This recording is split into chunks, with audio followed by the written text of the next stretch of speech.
کنیم. بله سلام. سلام. حالا خوب شما؟ هستم. خوبی؟ مرسی. مرسی، قربان شما. خسته نباشی. شما خسته نباشی. مرسی. ممنونم. مرسی، زنده باشی عزیزم. ممنون. بالاخره یه هفته کاری دیگه هم تموم شد. آره. بی صبرانه منتظر جمعه این ماها همگی. دقیقا دقیقا. خب آره. من خودم معرفی میکنم چون حالا خیلی بچه ها جدید به پیج خودم اومدن. مهم. من الهه مهم. هستم، کارشناس اتاق عمل توی ایران درسم خوندم و کار کردم و با ویزای کاری اومدم آلمان. دوره تطابق رو گذروندم و تموم کردم و خب الان توی آلمان دارم به عنوان کارشناس اتاق عمل کار میکنم. و مهمون عزیز امشبمونم الان خودشون رو معرفی میکنن. حتما چشم. منم عاطفه هستم. 1 سال هستش که آلمانم با ویزای کاری برای رشته رادیولوژی اومدم و با همسرم همکار شماست، کارشناس اتاق عمله. آره و اتفاقا تو پیجتون دیدم. آره. هر دو اینجا کار میکنیم و در خدمت هستم حالا هر سوالی که داریم. خیلی عالیه. زنده باشید. فقط یه سوالی همون اول من ذهنمو مشغول کرده بود بپرسم ازتون، بعد بریم حالا سراغ سوالایی که بچه‌ها تو دایرکت پرسیده بودن و سوالایی که حالا خودم میخوام ازتون بپرسم که ببینیم چطوری شما این مسیر اومدید. شما قبلش اومدید بعد همسرتون بهتون پیوستن یا اینکه یعنی ویزای پیوستن ایشون یا اینکه؟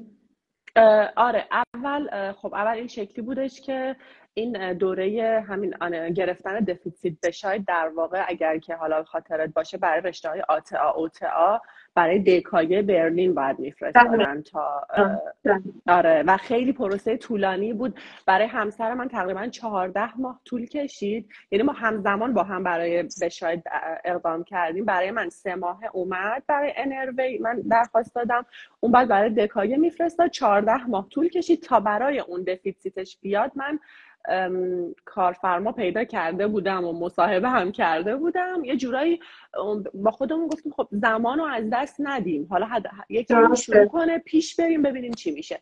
که خب اینطوری شد که خب من همه چیز خیلی سریعتر برام اتفاق افتاد و کارفرما پیدا کردم و من اومدم. همسرم تقریبا میتونم دقیق بگم 2 ماه و 20 روز بعد با ویزای پیوست اومد، ولی خب قرارداد کارش رو از همون ایران گرفته بود.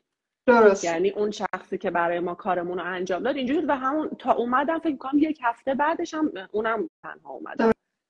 درسته، خیلی هم عالی. خب منم چون خودم همون به شایدم از دکایه گرفتم دقیقا میدونم. حالا واسه همسر شما 14 ماه طول کشید، برای من فکر میکنم بودن 17 ماه طول کشید تا به شاید من. چه تازه من فکر میکردم خیلی طولانی. اصلا خب خیلی پیگیری کردیم سر آقا. من همسر گفتش که همسرم اومده الان آلمانه، اگه میشه مثلا یکم زودتر کارای منو انجام بدید. شاید به خاطر اون 14 ماه دادن. آره خب آره من قرار دادم تازه داشتم خیلی برای همین بازم نمیدونم چون طول کشید. خلاصه که به مال من تو زمان کرونا بود، فکر کنم به خاطر همین خیلی ممکنه. آره. خب بریم سراغ سوالامون. اینکه خب از شما رشته رادیولوژی هستید. بله. سوال اولی که از چه زمانی برای مهاجرت اقدام کردید یا اینکه چی شد که اصلا به فکر آلمان افتادید؟ زمانشو که میتونم بگم تقریبا از بهار 99 بود که من یعنی ما بهش فکر کردیم و خیلی خب اول به خاطر زبان آلمانی حقیقتا دوست نداشتیم که آلمان رو انتخاب کنیم، حالا یه کشور انگلیسی زبان ترجیحاً. ولی از اونجایی که برای رشته اتاق عمل فکر می‌کنم خب خودت در جریان هستی، حالا مثلا کانادا و استرالیا و اینا یه جورایی میگن بیا از اول بخون یا خیلی طولانی باید دوباره دوره بگذرونی اینا، چون اونا به عنوان نرس اتاق عمل فکر میکنم بیشتر اینو قبول دارن. این شد که ما دیدیم خب من همسرم گفت حقیقتا من نمیتونم از اول شروع کنم و اینا. ما هم گفتیم خب سرچ کردیم دیدیم آلمان اوکی قبول داره مدرک کارشناسی اتاق عمل و حالا برای رادیولوژی هم و خیلی نیرو نیاز داره، به ایران نزدیکتره. خیلی برامون مهم بود این و فکر کنم برای خیلی این مهمه. این شد که تصمیم گرفتیم برای آلمان اقدام کنیم و میگم بهار 99 بود یه جورایی که این ایده مهاجرت اصلا تو ذهنمون اومد و تا اومدنمون هم شد در هم تابستون پارسال 1401. یعنی یه 2 سال و 2-3 ماهی این پروسه کلا طول کشید. درسته. و اینکه حالا امکانش هست بگی که شما البته میدونم که هر دوتون جوون هستید، ولی اینکه در مورد سن پرسیده بودن که آیا شرایط سنی داره، چطوری هستش؟ من موقعی که مصاحبه دادم 29 سالم بود، چند ماه بعدش 30 سالم شد، الان 31 سالم شده و همسرم هم طبعا همسنیم، اونم 31 سالشه. نه من همکار خودم الان که از ایران با هم در واقع اومدیم مثلا 36 سالشه، یه همکار دیگم که تازه مصاحبه داده یه خانم 40 ساله است. همکارای یعنی کسای دیگر رو دارم مثلا با 42-43 هم حتی من دیدم که بچه ها اومدن. من تا این حد رو دیدم که اومدن و اوکیه. خب خودت میدونی آلمان تا 67 سالگی باید کار کنی، یعنی یه کسی که 45 سالش هم هست هنوز 22 سال نیروی کار برای آلمان حساب میشه. درسته. فکر نمی کنم خیلی حالا تاثیر اونجوری منفی داشته باشه، میتونن بچه ها. آره حالا در مورد این شرایط سنی جدیدن هم اداره ارزشیابی مدارک آلمان، اداره اصلی آناکرونومی دویچلند، و همین که اداره کار آلمان یک شرایطی رو گذاشته، نوشته کسایی که بالای سن 45 سال هستن باید برای دوران بازنشستگیشون یه مدرکی ارائه بدن که مثلا میتونن با حقوق کم دوران بازنشستگی یه چیزی رو در داخل ایران دارن که حالا ساپورتشون باشه. میدونی چون به خاطر اینکه ما هر ماه الان داره از حقوقمون یه بیمه کم میشه به اسم بیمه بازنشستگی، در انتها بر اساس میزان سالهایی که ما اینو پرداخت کردیم حالا یک و حقوق کلی که سالیانه داریم یک حقوقی در آخر به عنوان حقوق بازنشستگی بهمون انگار تعلق میگیره. و خب وقتی که بچه‌ها مثلا از سن 45 سال به بعد میان اینجا تا سن 67 سال تا سال کمتری رو اینجا کار میکنن، خب به طب حقوق کمتری هم در امتحان میگیرن. به خاطر همین که حقوق بازنشستگیشون پایین هست میگن که مثلا اگر که در داخل ایران حالا بیمه پرداخت میکردید و حقوق بازنشستگی دارید، حالا بیاین اومدین اینجا اونم پرداخت بکنید که وقتی حقوق بازنشستگی رو تو ایران گرفتی، حالا گرچه زیادم نمیشه، یه پشتوانه مالی باشه بدونید شما از یه جای دیگه منبع درآمد دارید. یا گاهن میشه که بچه‌ها حالا جدیداً من پرسیدم گفتن که مثلا ممکنه که خیلی مثلا سنتون باز بیشتر باشه بگن مثلا سند خونه ای چیزی اگه داری به عنوان تمکن بذار. آره خب یکم هم شاید منطقی به نظر بیاد. آره. حالا شما چقدر سابقه کار داشتی که اقدام کردی برای رشته رادیولوژی؟ من سال 94 که فارغ التحصیل شدم بلافاصله بعدش برای ارشد، یعنی اومدم ارشد امارای شیراز بودم، اومدم تهران، ولی خب همزمان با ارشدم طرحمو گذروندم. میتونم بگم 7-8 سال آره سابقه کار داشتم. همسرم همینطور یه خورده بیشتر، حالا اگر دوران دانشجویی هم بخوایم حساب کنیم که معمولا از سال دوم سوم باز خب کار میکردیم، آره 9 سال این هم حتی میشه باشه تقریبا. ولی خب سابقه کار خب خودت هم میدونی 2-3 سال هم باشه اوکیه، یعنی اینا میگن یه سابقه کار 2-3 سال هم ارائه بدین باز اوکی. بچه‌ها مثلا جوان‌تر و 24-5-6 ساله هم خب میتونن. دقیقاً. حالا تا جایی که من میدونم مدارکی که لازم برای رشته رادیولوژی دقیقاً شبیه مدارکیه که برای رشته‌های اتاق عمل هوشیاری یا پرستاری لازمه. ولی خب اگر که میشه حالا بگو ببینیم که شما چه مدارکی رو برای رشته رادیولوژی ترجمه کردی و برای مرکز ارزشیابی فرستادی. ببین حالا من الان جدیداً ایالتی شده رشته OTA و حالا نمیدونم مدارکش عوض شده نه، ولی من یادم تفاوتی که بین مدارک من و همسرم بود. حالا اول اینو میگم که برای اون مثلا دیپلم و پیش دانشگاهی و اینا رو هم میخواست، ولی من اینو ارائه ندادم، یعنی اصلا اینو نمیخواست، فقط دانشنامه حالا اصلش و ریزنمرات و اون ریزنمراتی که تئوری و به تفکیک ساعات در واقع هستش خب خیلی براشون مهمه، من ارائه دادم و مدارک حالا هویتی و سابقه کار. درسته. خب بعد جدیدن الان یه مدرک دیگه هم میخوان از بچه‌ها به اسم حالا گواهی صلاحیت حرفه‌ای، یا اینکه به جای اون ترجمه کارت نظام پرستاری. همچین چیزی برای رشته رادیولوژی وجود داره؟ من اتفاقا اول که مدارک یعنی خوب شد که اشاره کردی، چون اینو فراموش کرده بودم.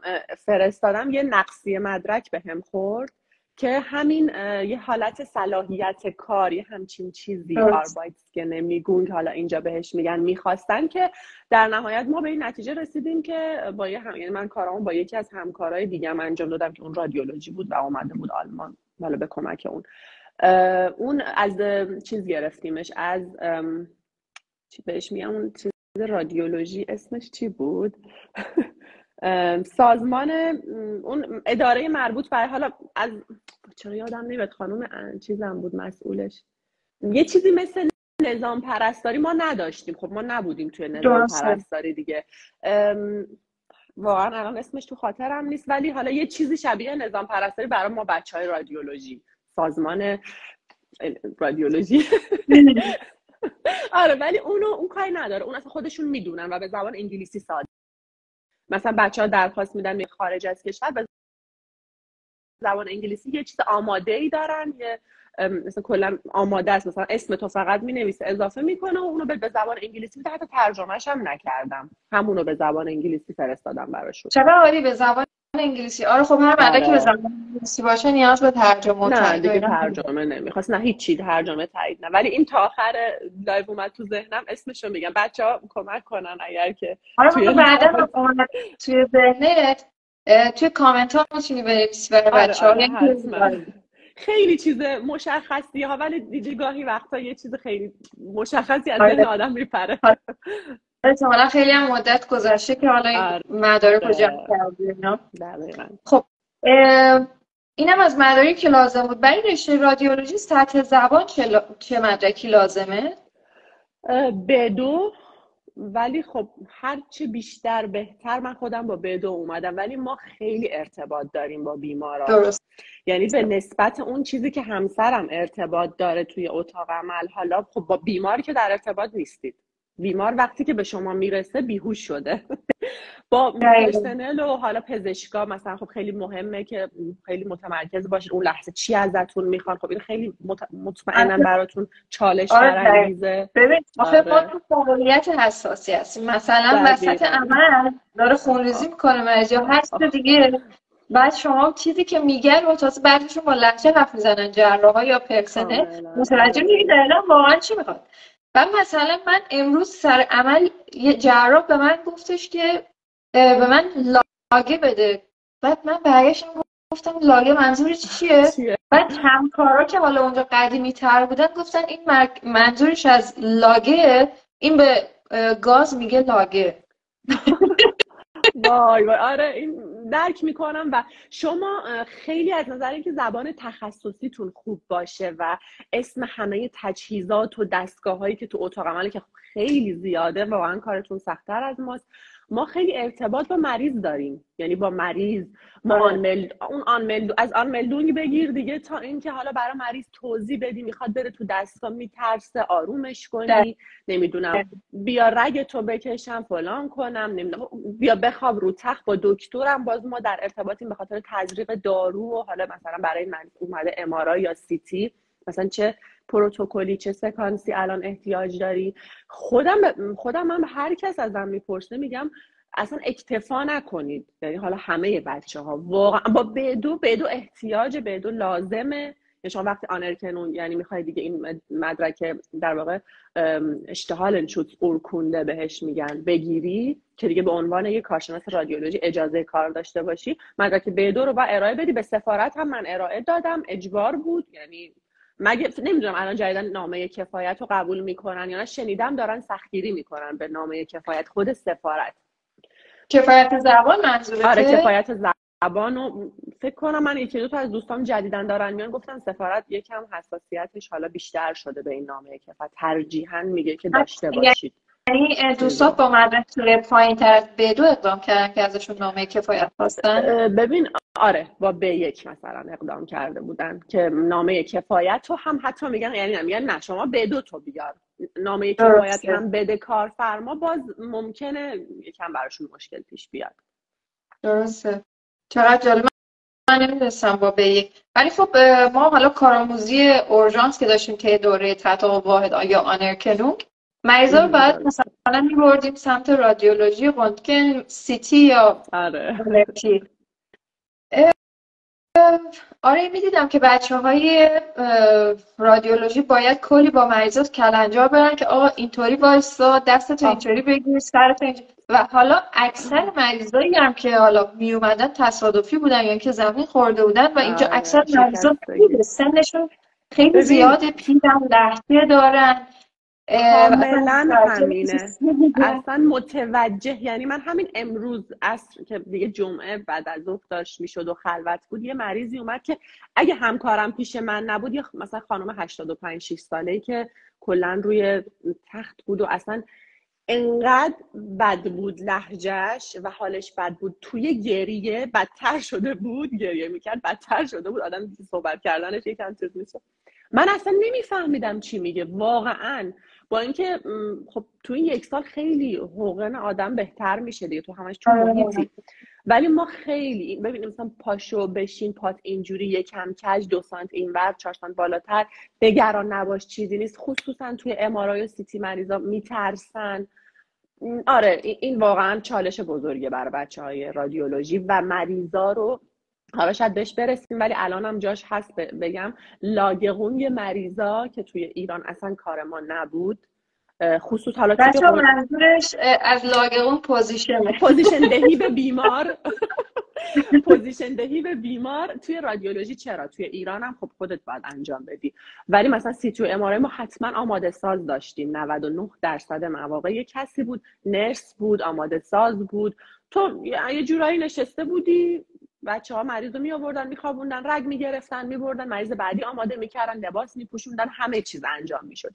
یعنی یکی از بزرگترین معضلا برای بچه‌های رادیولوژی که بهتره یکم راجبش آمادگی ذهنی داشته باشن اینه که اینجا این وظایف به عهده خودمونه و خیلی برای ماها این سخته. یعنی من واقعا میتونم بگم چندین ماه اول خیلی دردای جسمی کمر و پا و اینا داشتم، چون اصلا به مریضا اینجا خودت میدونی اکثرا سن بالا، پیر و بدون یعنی چه درصد اون مریضایی که میرن اورژانس 95% با چمدون سنهای بالای 80 اینجا. خب امید به زندگی هم بالاست و دیدی مثلا یه پیرزن 85 ساله اینجوریه که آروم به من دست بزن و خیلی منو چیز نکن و خیلی با ملایمت و یعنی واقعا ناز دارن به اصطلاح. یعنی من میگم خدای تو ایران مثلا تو این سن و سالا بنده خدا اصلا دیگه هیچ تموم شده بود ولی مریضامون پیرن، خیلی سخت جابجاییشون برامون، یعنی قلقاشو به مرور ولی بچه‌ها یاد میگیرن. یه سری چالش‌ها اینطوری که خب بچه‌ها تو ایران اصلا خیلی کم باهاش مواجه بودن و اینجا داریم که ولی خب به مرور اوکی میشه، یعنی یه جورایی عادت میکنی بهش. درسته. آره. درسته. خب مدارک گفتیم، پروسه مهاجرت چطوری بود؟ فکر کنم تا یه حدودی توضیح دادی در موردش و اینکه امکاناتی که حالا بیمارستان در اختیارت گذاشت از همون ابتدا تا الان چیا بود؟ ببین ما رسیدیم مثلا فرودگاه، راننده برامون فرستاده بود، آوردن مثلا سیم کارت برامون آماده کرده بود و اینا، آوردن رسوندن ما رو در خونه‌ای که آپارتمانی که در واقع بیمارستان به ما اجاره داد. اون آپارتمانا مالکش بیمارستانه. اونجا رو مثلا به مدت 6 ماه گفتن اینجا رو 6 ماهه میتونیم بهتون اجاره بدیم تا یکم جا بیافتید بتونید خونه پیدا کنید. بعد وقتی که خب وارد اون آپارتمان هم شدیم، شفمون و مسئول بخش اونجا بودن، همه مواد غذایی رو میتونم بگم تقریبا آماده خریده بودن، گذاشته بودن اونجا که مثلا ما حالا میرسیم مواد غذایی هم داشته باشیم. بعد دیگه اینجوری شد که حالا من نتونستم سر 6 ماه خونه پیدا کنم، 2 ماه بیشتر موندم اونجا، ولی خب اوکی بود، اینجوری نبود که اصرار کنم بیا بیرون و فلان و اینا، نه مثلا دیگه 6 ماه تموم شده، نه، همکاریشون اوکی بود واقعا. حالا نمیدونم جاهای دیگه، ولی جایی که من بودم همکارا خیلی سعی می‌کردن ازت مثلا حمایتت کنن، حالا بیاد مثلا کجا بریم بیرون، حالا بریم خرید، اوایلش مثلا کجاها میشه خرید کرد، کجاها میشه رفت. اینجور حمایت‌هایی رو واقعا داشتیم از طرف کارفرما و فکر میکنم خب شاید خیلی از کارفرماها انجام بدن. البته خب بستگی داره، ولی یکی دو تا دیگه از دوستام هم همین شرایط رو داشتن. خیلی از جاها هم که وگه میدن به بچه‌ها، خوابگاه اجاره میدن خودشون به بچه‌ها، حالا یا خودشون برای بچه‌ها خونه از قبل میگیرن. فکر میکنم اکثر کارفرماها این کار رو انجام بدن. حالا خودت حتما تجربه بیشتره. آره انجام میدم. فکر کنم بچه‌ها نباید خیلی نگرانی خاصی راجع به محل زندگیشون داشته باشن. آره به خصوص کادر درمان، به خاطر اینکه خیلی از پرسنل بیمارستان‌ها الان از کشورهای دیگه هستن و خب مسلما در ابتدا منزل یا خونه برای محل سکونت دوستان آره درسته. آره اکثر بیمارستان‌ها دور و برشون از این خونه‌های سازمانی دارن که به پرسنلشون در ابتدا اجاره میدن. آره این خوبه، این مزیتیه که حالا نمیدونم بچه‌ها تو رشته‌های دیگه هم حالا اینو دارن یا نه، ولی خوبه ماها داریم اینو. آره بیمارستان هزینه پرواز رو به شما داد یا نه؟ نه چیزی نه. من چیزی پرسیدم یا نپرسیدم دقیقاً یادم نیست، ولی نه چیزی پرداخت نکردم به من، ولی شنیدم بچه‌هایی بودن که حتی هزینه بلیتشون هم دادن. درست. چون بیمارستان‌ها بودن تا سقف 500 یورو، بعد 400 یورو برای هزینه بلیت پرواز. البته باید بهشون رسید رو نشون بدین که چقدر هزینه کردین، بعد بهتون پرداخت میکنن. چه جالب. من اصلا اون اوایل که اصلا انقدر که توی حال دپرسی مهاجرت بودم اصلا تو ذهنم نبود. فقط به این فکر کردم که مثلا توی این که مالیات ها رو هست آخر سال باید چیز کنی، چی بهش میگن به حالا فارسیشون نمیتونم بگم، آلمانیش هم الان تو ذهنم نیست. توی اون گفتم بنویسم مثلا حالا هزینه اومدنه چقدر بوده، شاید مالیات چیزی برگرده مثلا اینجوری. آره توی نامه اشتهای اکلاوون آره دقیقا. خب در مورد اینکه حالا شما هم همسرتون هم اتاق عملی هستن، شما هم رادیولوژی هستین، خیلی از من پرسیده بودن که بپرسیم ببینیم که تفاوت حقوقی داره بین رشته رادیولوژی و اتاق عمل در آلمان یا نه. الان یعنی دوره آنرکنون که کاملا یکسان بود، یعنی هیچ فرقی نداشت و بعدش هم فکر میکنم من امتحانم نزدیکه، امتحان آنرکنون هم نزدیکه، فکر کنم 1 ماه دیگه ای باشه. استرس هم دارم براش ولی خب آره و اینکه ولی بعدش هم فکر میکنم مثل هم باشه. فقط یه فرقی که حالا بیمارستانا با هم شاید حتی داشته باشه اینه که شیفتای بقایت شافتینز به قول خودش، حالا اون شیفت شبا یا شیفت آخر هفته اینا مثلا درصدی حساب میشه. برای رادیولوژی مثلا 80% از 100% 80% رو پرداخت میکنن. برای بچهای اتاق عمل میدونم که 60% قراره بکننش 70%. یعنی احتمالاً اون پولی که من به خاطر اینکه آخر هفته میمونم بیمارستان میگیرم بیشتره و فکر میکنم یکی از علتش این باشه که واقعا ما بخش شلوغی هستیم تو آلمان. یعنی احتمال اینکه یه عمل اورژانسی بخوره توی آخر هفته مثلا یه دونه هم بخوره، 2 تا بخوره، تا اینکه رادیولوژی ممکنه کلا از صبح تا عصر تا شبت مریض داشته باشی. یعنی واقعا کار بیشتری میکنی تو آخر هفته. یه مقدار اون درصد فرق میکنه ولی حقوق پای اینا خیلی بعیده. من تا الان ندیدم. از همکارام که پرسیدم گفتن احتمال یعنی یکیه. میدونی که اشتوفه بندی داره معمولا به اون اشتوفه ها برمیگرده، خیلی به رشته کاری نداره. درسته. بلکه مرخصیات توی رشته رادیولوژی چجوری هستش؟ میدونم که حالا تقریبا باید شبیه رشته اتاق عمل باشه. 30 روز در سال. درسته 30 روز در ساله و خیلی از بچهای رادیولوژی براشون خب ما چون تو ایران به خاطر اشعه و اینا حالا یه حق اشعه‌ای داشتیم که یه پولی جدا میگرفتیم. ساعت کاریمون که مثلا شما اگه 170 ساعت بودین ما 120 ساعت بودیم به خاطر اشعه. مرخصی‌های بچه‌هایی که استخدام بودن 2 برابر مرخصی‌های بقیه بود، 2 ماه در سال بود. هیچ کدوم از اینا دوستان عزیز توی آلمان وجود نداره. اینجا اصلا اعتقادی به اشعه نداره. اینجا در سی تی اسکن و ام آر آی بازه، اصلا دری بسته نمیشه به خاطر چون اصلا از نظرشون اشعه اونقدری که تو ایران ممکنه خطرساز باشه اینجا نیست. میگن نه مشکلی که نداره. واقعا در واقعیت هم شاید نباشه، ولی خب به نظر من از این نظر ایران خیلی بهتر بود. یعنی ببین بالاخره تو توی کنترل بقایشی اصطلاحاً داری کار میکنی، توی یه محیطی داری کار میکنی که اونجا هست اشعه و یه مقداری حتما هست و خب هیچ کس هنوز، یعنی کسی نمیدونه ممکنه این اشعه روی کسی در آینده اثری بذاره یا نه. ولی نه اینجا هیچ فرق نمیکنه، نه حقوق بیشتره نسبت به بچهای دیگه، نه مرخصی بیشتره، نه حق اشعه‌ای هست. ما زودتر بازنشسته میشدیم با حقوق کامل تو ایران، اینجا اینجوری نیست اصلا. جالبه. اینجا پس اینطوری نیست. پس این دوزیمتری که بهمون میدن که تو اتاق عمل اندوسکوپی حالا ما میریم استفاده میکنیم، اینا رو چیا رو روش اندازه گیری میکنن؟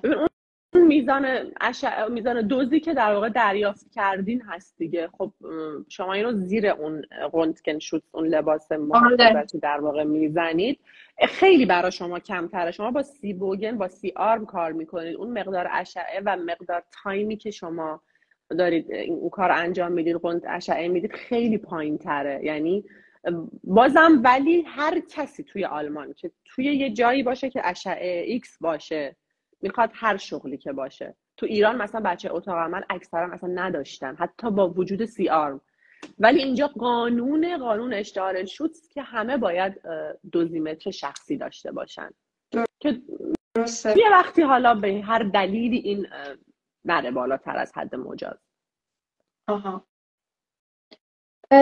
چرا یه نفر پرسیده فیلم بج این چیزا ندارن؟ چرا دارن، هر ماه چک میشه، خیلی هم جدی گرفته میشه و چرا اینجا وجود داره. خیلی اشتعال شوت، خیلی اشعه، حفاظت در برابر اشعه هم براشون مهمه، ولی نه اونقدری که توی ظاهر میگن به نظرم. درسته. در مورد تفاوت کار با ایران فکر کنم یه مقدار توضیح دادی، ولی خب اگر که نکته دیگه ای هم هست بگو.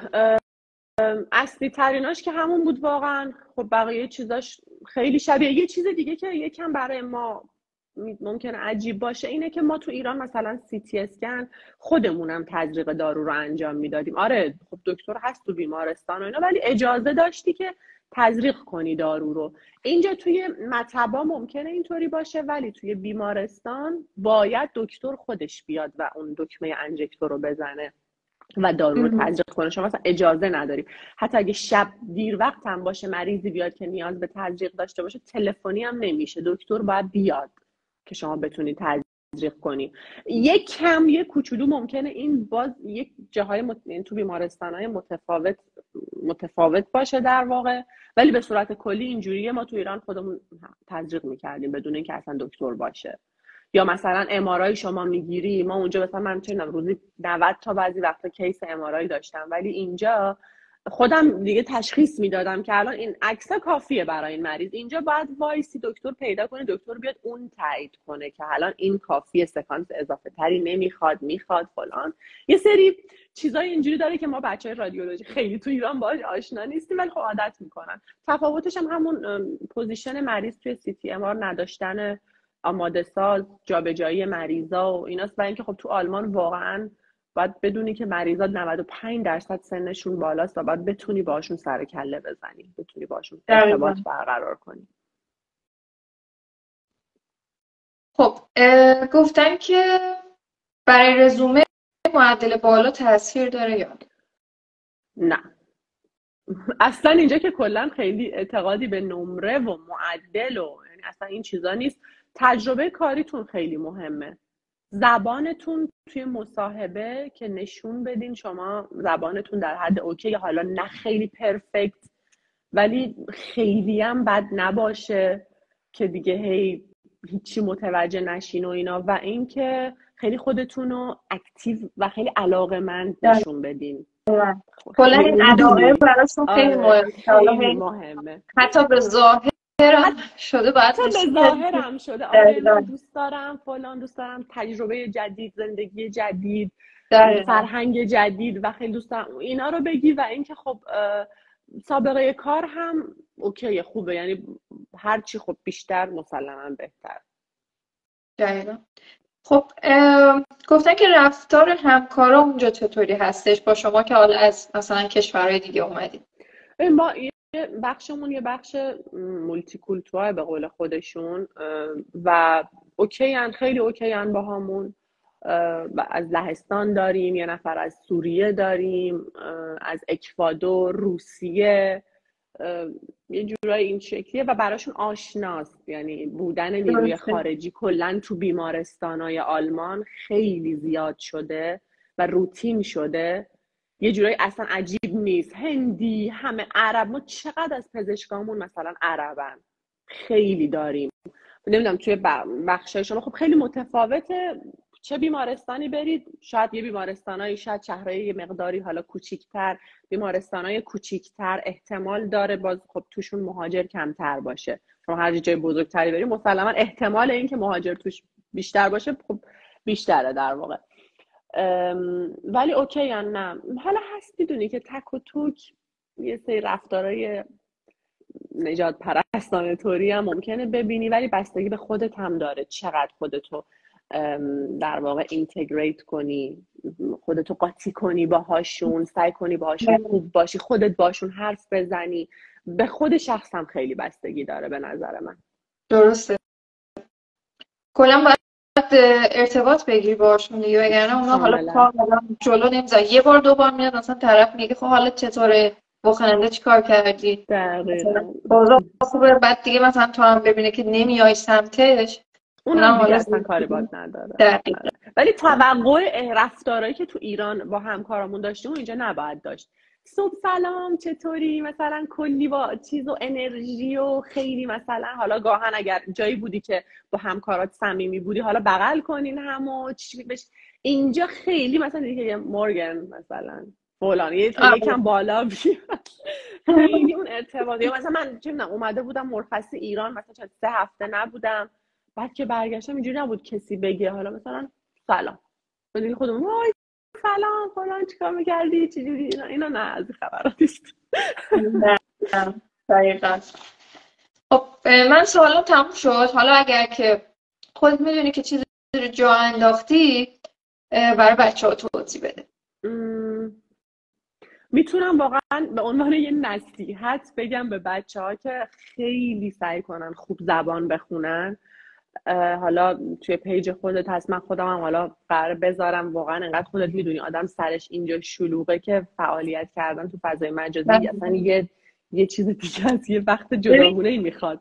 یعنی بذار من برات بگم کلا مسافتی که حالا من تا بیمارستان طی میکنم بودن هر روز به 45 دقیقه تا 1 ساعت طول میکشه که این یه رفتشه برگشتش هم همین یه ساعت 2 ساعت فقط رفت و برگشت هیچی دیگه. تو اصلا وقتی نداری. پس 8 ساعت که شما سر کاری، 2 ساعت که تو رفت آمدی، این شد 10 ساعت. 8 ساعت هم که حالا میخوای شب بخوابی یعنی میخوابی که بشه 8 ساعت ولی خب نمیشه. نمیشه 10 ساعت یعنی کلا از 24 ساعت 6 ساعت تا این وسط وقت داری که حالا باید غذاتو بخوری، نمیدونم کارهای خونه‌ت درست بکنی. آره بعد دیگه این وسط حالا بخوای محتوا هم درست کنی واقعا دیگه نیاز به این داریم انرژی مابعدی داشته باشی که بذاری. محتوای مثلا خب ما دنبال این هستیم که یه محتوای خوبی به درد بخوری حالا به تحویل بدیم، حالا نه از هر چیزی. میدونین واقعا انرژی میخواد و وقت زیادی میخواد. حالا تو خودت امتحانتو دادی، فکر کن حالا من میخوام امتحانم بدم به زودی و دیگه بدتر باید کلی درس بخونم. به بچه‌ها بگم فقط زبانشون رو خیلی خیلی روی زبانشون کار کنن. خب الان اطلاعات خیلی خوبه. من زمانی که داشتم می اومدم واقعا تا پارسال تا 1 سال گذشته اصلا انقدر اطلاعات نبود توی اینستاگرام. اصلا پیجی رو نمیتونستی پیدا کنی که خیلی راحت بیاد راجع به اتاق عمل، بیهوشی، رادیولوژی. نمیدونم تو این 1 ساله خب خیلی بیشتر شده، خصوصا تو این چند ماه اخیر. خیلی خوبه بچه‌ها استفاده کنن از این اطلاعات. وقتی با دید بازتری میای خب برات راحت تره. من خیلی یعنی میتونم بیشتر این چیزایی که الان میدونم و اصلا نمیدونستم. الان بچه‌ها تو ایرانن میخوان بیان خیلی چیزا رو میدونن و این خب خیلی بهشون کمک میکنه. زبان رزومهشون هم که بچه‌های ایران واقعا خوبن، کار بچه‌ها خیلی خوبه، گاهن ما خیلی حتی از اینا هم از نظر سوادی و تجربی بهتریم، چون ما خیلی دکتر دور و برمون نبوده، خودمون زلبشتندیش کار کردیم. میتونم بگم که خب خیلی اپراتوری نیستیم، بهتر از ایناییم، آناتومی بیشتر بلدیم. نگران کار نباشن، اصلا کار یاد میگیرین، یعنی با اون دانشی که دارین از ایران با خودتون میارین و اون تجربه نباید نگران کار باشین اصلا. یه مقدار اولش خب سخته برای همه، ولی بچه ها همه اوکی میشن. و اینکه فکر میکنم همه چیزو گفتم. به نظرم الان یه چند تا سوال من توی این چیزا دیدم، بچه ها سوال نوشتن توی کامنت ها. میخوای از اول بریم یه دور اینا رو نگاه کنیم؟ حالا کامنت که خیلی زیاده، بچه ها حالا میخوای از الان اگر که سوالی هست بپرسید که دیگه میشه. سوالاتون اگر که دارید بپرسید که جواب بدیم. الان یه نفر پرسیده آن پسوند لگان گذروندن. آره خب یعنی دارم میگذارم آخرشه دیگه. یک سال خورده یا بذارید برای این داستان. حالا هستن بچه هایی که 7-8-9 ماه هم تموم میشن، یا کلاس ما چون آنلاینه از ایران مثلا کلاس های شولهشون شروع میشه، ولی کمه تعدادشون. معمولا شما این دوره رو حالا میخوای از نظر حقوقی حساب کنی هر چیزی، یه مثلا 1 سال و 2-3 ماه رو در نظر بگیری براش. از سوالاشون تعدادش رو در هفته گفتن. بچه تو پیج خودم کاملا اینو توی ویدئوی 4 دقیقه‌ای توضیح دادم، ولی حالا الان سریع یه بار دیگه میگم. هممون بچهای کادر درمان 8 ساعت در روز میشه 5 روز در هفته 8-5 تا 40 ساعت کار میکنیم. انواع و اقسام شیفت‌های مختلفی داریم. این شیفت ممکن از 7:30 باشه تا 4، از 9:30 باشه تا 6. متفاوته یکم روتین بیمارستانا. یه شیفت دیگه داریم به اسم شیفت بایچافتین، شیفت شب. حالا معمولا تو بیمارستان از ساعت 11:30 تا 7:30 صبح فردا. اگه متفاوته حالا برای شما میخواید تو هم بگو که بچه‌ها بیمارستان مختلف متفاوته. و اینکه شیفت 24 ساعته آخر هفته و روزهای تعطیل هم هست که حالا گردشیه دیگه، بهتون میخوره توی چیز روزهای متفاوت. در مورد پروسه مجازی کاری گفتن که بچه از اول لایو ما در مورد همین قضیه صحبت کردیم. حالا اگر که بشه لایو رو سیو میکنیم برای اینکه کسایی که نتونستن لایو رو ببینن استفاده کنن. یکی از بچه‌ها راجع به پزشکی هسته‌ای گفته من ارشد پرتو پزشکیم. پزشکی هسته‌ای و رادیوتراپی هم جزء دوره‌ای هست که ما بچه‌های رادیولوژی باید بگذرونیم که توی ایران نگذروندیم و یه ذره این برامون خیلی جدیده. به زبان آلمانی داری یاد میگیری. سعی کنید اگه میتونید تو ایران حالا یا یکم بخونید یا برید ببینید از نزدیک عملی. من خودم تنبلی کردم نرفتم ببینم، یه ذره اینجا برام سخت شد. میتونم بهشون پیشنهاد کنم این کارو بکنن. پزشکی هسته‌ای هم باید ببینید که لیسانستون اگر رادیولوژی با پزشکی هسته‌ای هم قطعا میتونید کار پیدا کنید. حتی رادیوتراپی هم باشید باز میتونید بیاید و به عنوان کارشناس رادیولوژی اینجا همین دوره رو بگذرونید و کار کنید، حالا یا تو بخش رادیوتراپی یا رادیولوژی. بچه رادیوتراپی هم میتونن در واقع همین پروسه رو برن. سوال اگر یکی گفته در مورد آمریکا صحبت کنید که اگه بلد بودیم الان آمریکا بودیم یا اگر راحت بود حداقل. تعداد شیفتا پزشکی هسته مرخصی و به ایران اومدن. ببینید 30 روز در سال مرخصی دارید که شنبه یک شنبه جزءش حساب نمیشه، یعنی شما 30 روز ندارید، در واقع میتونم بگم 42 روز دارید، چون که شنبه یک شنبه به اینا اضافه میشه. حالا من اینطوری بگید روزای کاری یعنی آره دقیقاً که شنبه و یک شنبه اینجا آخر هفته است و تعطیله. مثل ایران بهتون شیفت نمیدن. شما وقتی تعطیلات مینویسی دیگه نمیان شنبه یک شنبهتون. معمولا اگر نیرو به اندازه کافی باشه، یعنی میتونید حالا اگر چه میدونم 6 هفته حساب کنید مرخصیتون و این 6 هفته حالا هر چقدرشو بخواید بیاید ایران معمولا راه میان. اینجا مرخصی جزء جدایی ناپذیر از کاره و خیلی براشون برای مرخصی رفتن ارزش قائل میشن و حق طبیعیتونه، نمیتونم بهتون بگن نرید. دقیقاً. فکر کنم چقدر طول میکشه بتونیم مثل آلمانی ها محاوره صحبت کنیم؟ خب خیلی خیلی از پس کارات برمیای با مریضا، اوکی یه سری چیزا روتین میشه تو ذهنت، ولی طول میکشه تا بتونی، خیلی طول میکشه. بستگی به خودتون داره. بس ببینید چقدر فعال باشید توی بیمارستان، چقدر صحبت کنید با همکارا، پرسنل، پزشکا. دقیقاً. در مورد حقوق هم گفتیم، بچه ها حقوق برید ببینید، چیزو کامنت ها رو لایو و کامل ببینید. کدوم ایالت ها پذیرش بهتری واسه کادر درمان دارن. الان همه جا نیرو احتیاج داره، یعنی واقعا سراسر آلمان نیرو احتیاج داره. ببینید شما کجا میخواید برید، بهتر بتونیم کجا رو دوست دارید، کجا براتون کارفرما راحت تر پیدا میشه، یه سری چیزای این شکلی. گفتن حقوق رادیولوژی نسبت به هزینه ها چطوره؟ ببین خب مثل بچه‌های دیگه شما توی مسلما اولش که هنوز به حقوق اصلی نرسیدی، خب بس اولا که مجردی یا متأهلی. خب اگه مجردی مالیات بیشتری ازت کم میشه، مثلا یه خونه کوچیک‌تر مسلما بگیری که اجاره کمتری بدی، ولی دخل و خرجت به هم میخوره، کم نمیاری اینجا. حالا چه مجرد باشی چه متأهل باشی، خیلی بریز به پاشا و مسافرت‌های آنچنانی شاید نتونی بری، ولی اصلا نگران خورد و خوراک و پوشش و حالا آخر هفته یه تفریح ریزی بکنی و اینا نباید باشه. اینجا بعدها هم که حقوقت بره بالا میتونی پسنداز کنی، حتی ممکنه با این پولت هم در اوایل بتونی یه مقداری هم پسنداز کنی که خب بستگی به شیوه زندگی کردن هر شخصی داره. درسته.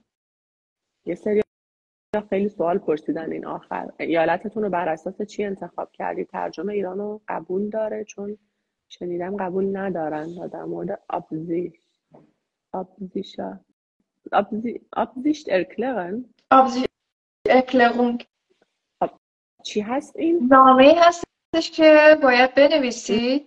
اتفاقا ایالت نورن وستفالن هم میخواد، حالا نمیدونم چطور شده، شما نمیدونید. نامه‌ای هست که باید توش بنویسید که شما کی هستید، چی کاری، چقدر ارفاقوم دارید، چقدر تجربه دارید و اینکه ایالت مثلا نورن وستفالن یا مثلا ایالت هامبورگ، بسته به این داره که برای کدوم ایالت میفرستید مدارکتون رو. این ایالت رو انتخاب کردید که داخلش زندگی کنید و کار بکنید. اینو باید یعنی با زبان خودتون بیان بکنید، پایینش امضا بزنید، براشون بفرستید که بدونن شما تمایل دارید اینجا کار بکنید. ما اینو انجام ندادیم، نه همسرم نه من، حالا شاید نمیدونم یادشون رفته. یه نفرم پرسیده بچهای اتاق عمل امکان مهاجرت. بچه‌ها اینجا واقعا نیروی کادر درمان، حالا در همه جای آلمان نیرو میخوان، ولی کادر درمان به صورت اختصاصی ویژه به نظر یعنی مثلا همیشه همه بیمارستان‌ها کمبود نیرو دارن، اصلا نگران نباشید، جا واسه همه هست. درسته. عملی‌ها رو از دانشگاه بگیریم یا دبیرستانمون. ریزنمرات و دیپلم و پیش دانشگاهی، اگر اون اوایلی که رفتید دانشگاه ثبت نام کردید تحویل دانشگاه دادید، باز از دانشگاه میگیرید. اگر نه مثل همسر من ما رفتیم آموزش پرورش اون ناحیه‌ای که دوره دبیرستانش رو گذرونده بود. آره خب ولی فکر کنم وقتی که دانشگاه ثبت نام کردیم هممون اینا رو دادیم به دانشگاه، بچه‌ها باید برین از دانشگاه درخواست بدید. آره مثلا ممکنه حالا آره مگه که حالا مثلا دانشگاهی که تموم کردیم وسطش خودتون رفته باشید از دانشگاه گرفته باشید، اگر نه همچنان دست دانشگاهه. یه نفر زده که من پرتو پزشکی بودم، 25 سالمه، 3 سال هست تمام وقت پزشکی هسته‌ای بیمارستانم، میگن آوسبیلدونگم میتونم اقدام کنم. سلام رادیولوژی نبوده، پایه رادیولوژی نباشه، خب اون میره اصلا سراغ بحث آوسبیلدونگ، یعنی با مبحث ما اینجا راجع به کاری فکر کنم حالا خودت راجع به آوسبیلدونگ داشت چیز لایو داشتی.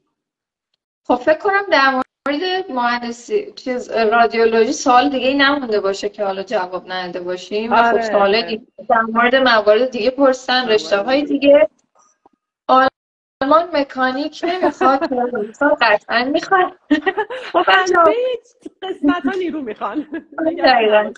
خب مرسی عزیزم، مرسی بابت اینکه وقت گذاشتی و تجربه به اشتراک گذاشتی، بابت اطلاعاتی که دادی ممنونم ازت. مثل بچه‌هایی که تماشا کردن و خب سوال پرسیدن، همراهی کردن ما رو.